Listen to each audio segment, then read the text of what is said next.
ناس ما بتتعاملش مع الاعلام زي السيد محافظ اسكندريه او السيد محافظ الجيزه، الاساتذه الاجانب اللي مش مننا، اللي حاسين ان هم يعني من مكان تاني، من بلد تانيه، جايين يعني متفضلين علينا بالعمل معانا.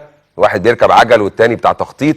على راسنا والله يا جماعه اللي انتوا بتعملوه. انا على فكره خالص مش زعلان ان انت بتركب عجل، ولا زعلان ان انت بتاع تخطيط. بالعكس، دي حاجه تسعدني لما يكون حضرتك عندك الروح دي وعندك القدره دي انك تنزل في الشارع وتركب عجل وتمشي وسط الناس. ده حاجه حلوه قوي.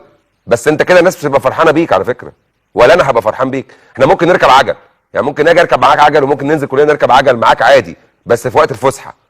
يعني في وقت الشغل ما نركبش عجل، نركب في وقت الفسحه بقى. وممكن نيجي نصور برنامج عندك عادي ونركب عجل مع بعض واحنا على الدراجات ونبقى لطاف جدا، بس نشتغل.